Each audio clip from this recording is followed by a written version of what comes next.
ataupun juga yang ingin merekam kajiannya, ya, agar apa yang disampaikan oleh asatidzah kita hafizahumullah bisa kita dokumentasikan, bisa kita untuk kita sebarkan atau kita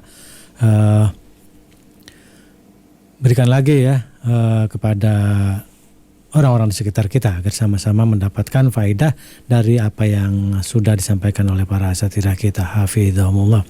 Dan asalnya mungkin bagi Anda yang memiliki kitabnya ya akan lebih baik lagi ya, sehingga apa yang disampaikan ya bisa kita ikuti kata per kata ya per kalimat dari kitab tersebut, barakallahu fikum ya, sehingga akan lebih terikat ya ilmu yang kita dapatkan dan kita dengarkan, barakallahu fikum.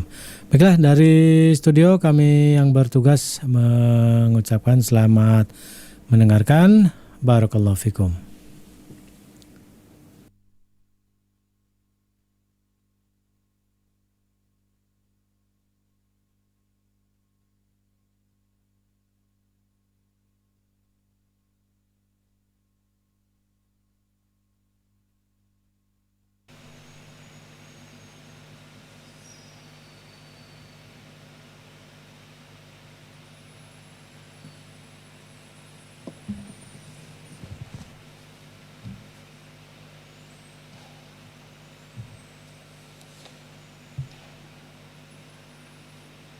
Ada hafalan hadis?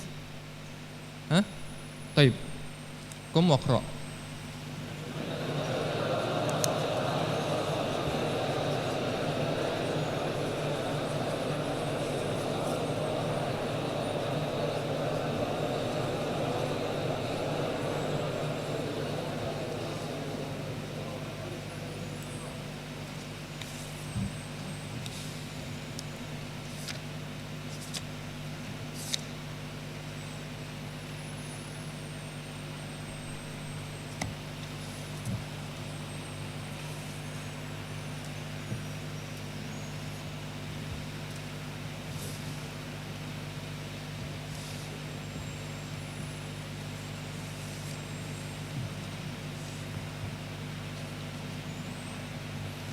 Bismillahirrahmanirrahim.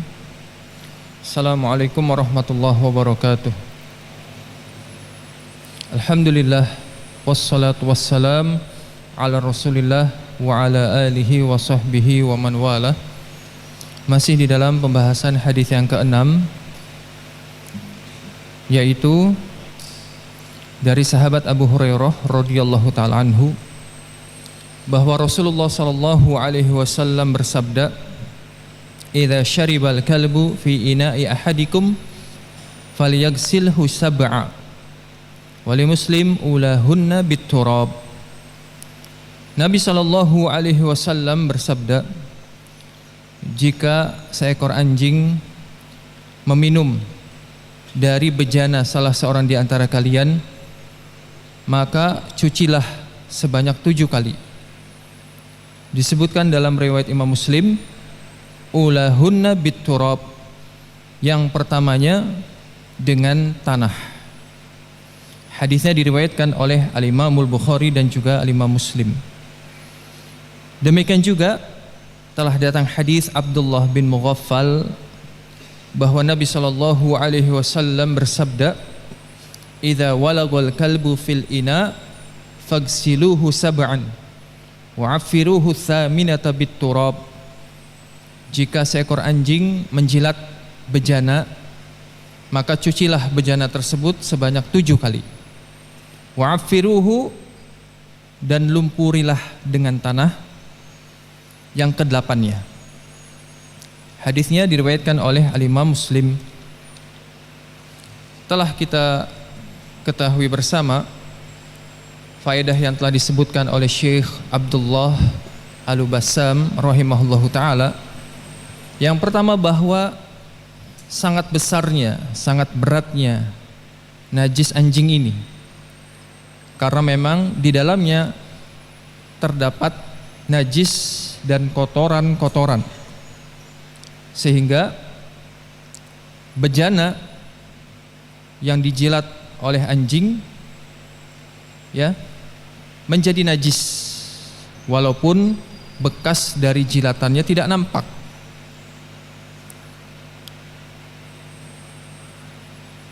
Di dalam pembahasan anjing ini, hukum tubuh, bulu, dan air liur anjing. Maka di sana ada perbedaan pendapat di antara para ulama. Ada 3 pendapat. Pendapat yang pertama menyatakan bahwa air liur anjing najis, adapun tubuhnya suci. Pendapat yang kedua, air liur dan tubuh anjing itu najis. Ya, air liurnya dan tubuhnya najis. Dan pendapat yang ketiga, bahwa air liur dan tubuhnya, air liur dan tubuh anjing suci, tidak najis.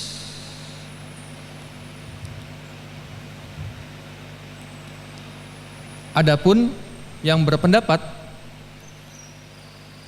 bahwa air liur anjing najis dan tubuhnya suci, ya, ini adalah di antara pendapat Abu Hanifah, Al-Imam Ahmad di dalam salah satu riwayatnya, demikian juga Syekhul Islam Ibn Taimiyah dan juga Syekh Al-Utsaimin rahimahumullahu ta'ala.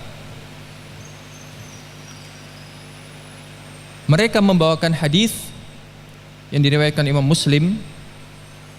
Kata Nabi sallallahu alaihi wasallam, tahuru ina'i ahadikum, tahuru ina'i ahadikum idza walagha fihil kalbu an yaghsilahu sab'a marrat ulahunna biturab. Sucinya bejana salah seorang di antara kalian apabila dijilat oleh anjing, yaitu dengan mencucinya sebanyak 7 kali. Yang pertamanya dengan tanah.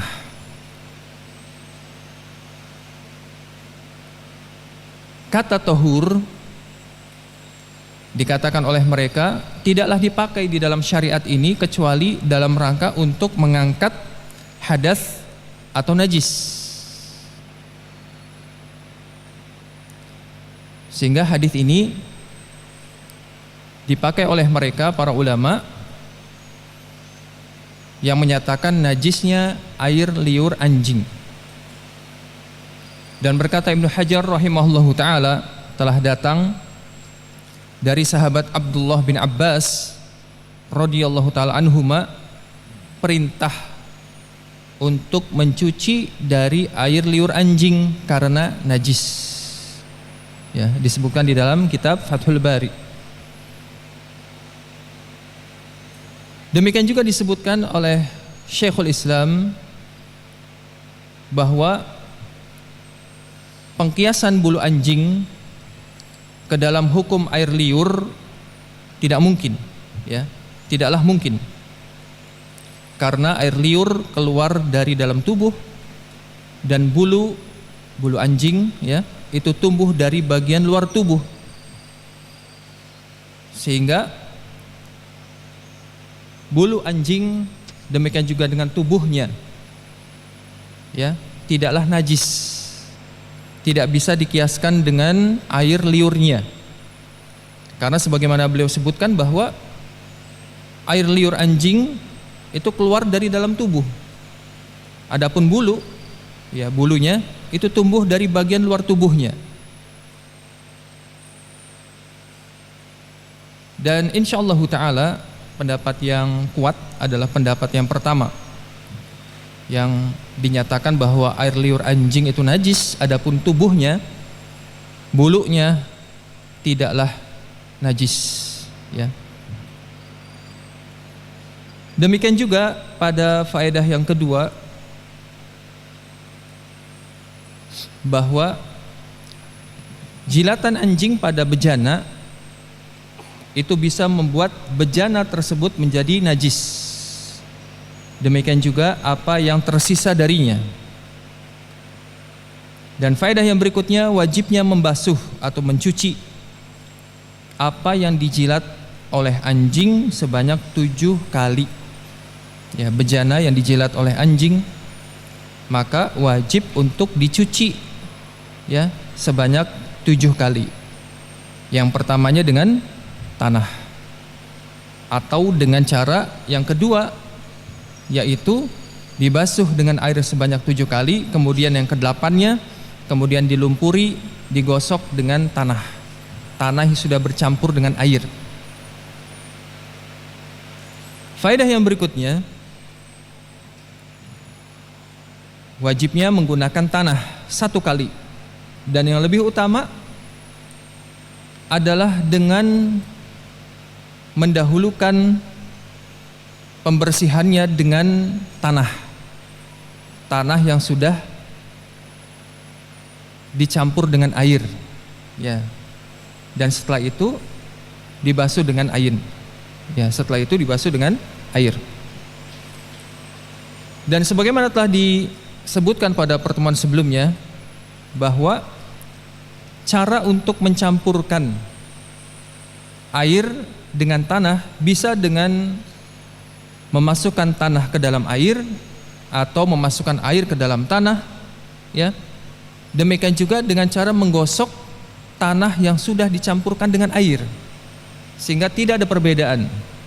Bisa dengan cara yang pertama, kedua, atau dengan cara yang ketiga. Sehingga tidak cukup dengan kita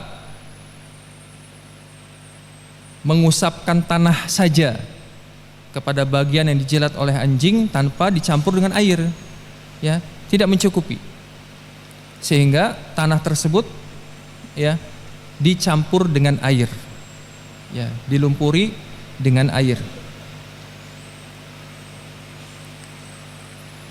Dan faedah yang berikutnya, bahwa kedudukan tanah tidak bisa digantikan dengan kedudukan yang selainnya.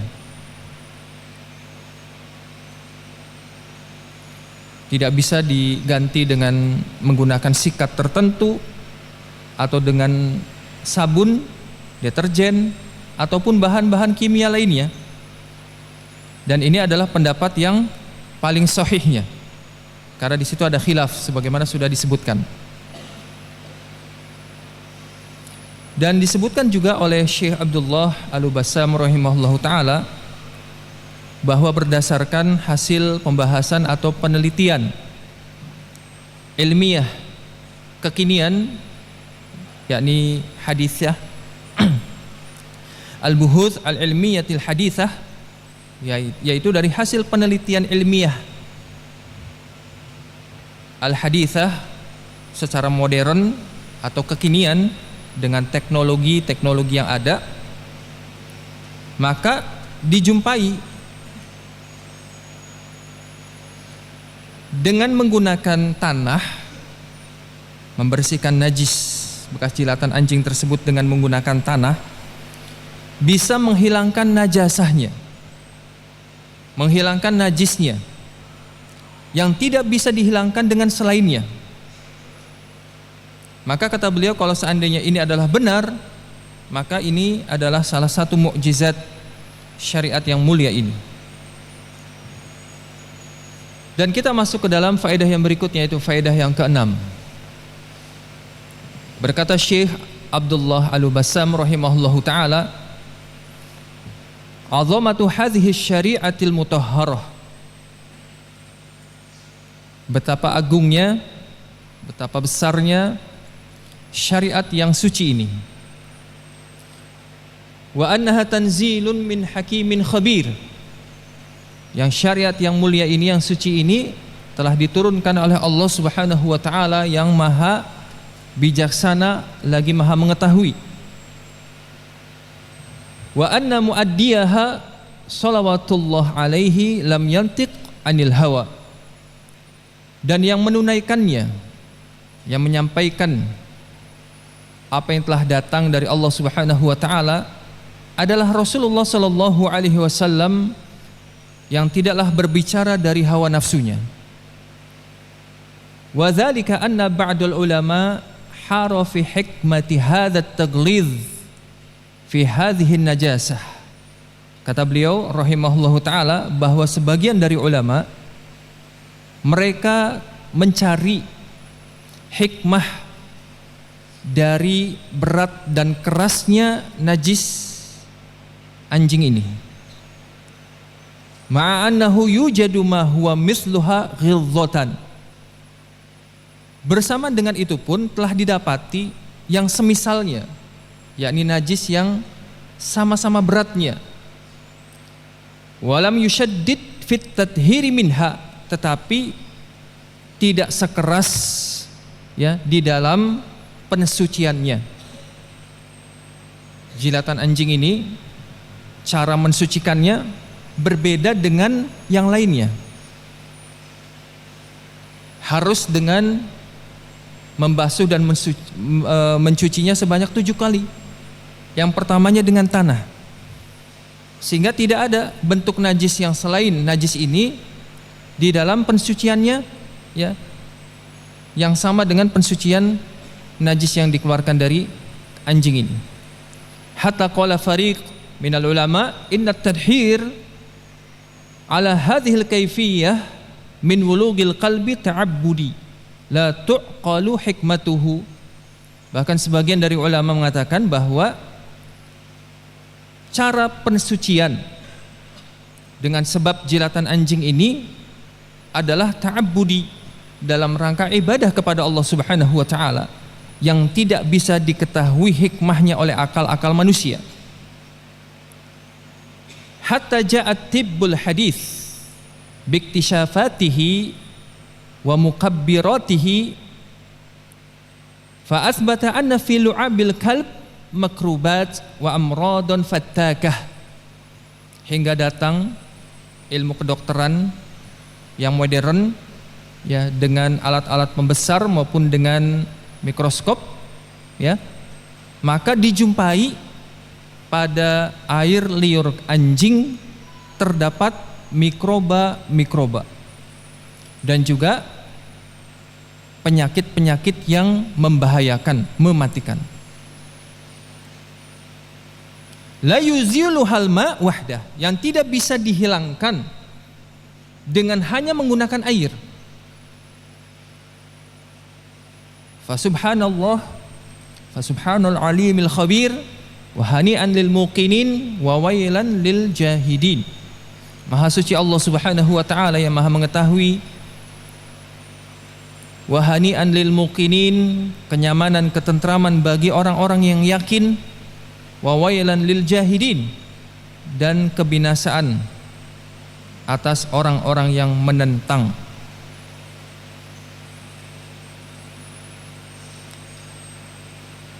Ini adalah di antara hikmah yang sebelumnya tidak diketahui. Setelah adanya alat-alat modern kekinian yang telah ditemukan, kemudian setelah mereka meneliti ya dengan alat-alat tersebut, ternyata pada air liur anjing terdapat banyak mikroba, sumber-sumber penyakit yang mematikan, yang membahayakan manusia.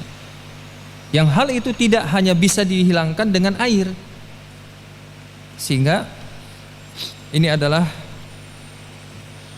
suatu hal yang disyariatkan di dalam agama ini, yaitu membersihkannya dengan salah satunya dengan menggunakan tanah. Ya. Faedah yang berikutnya, zahirul hadis annahu amun fi jami'il kilab.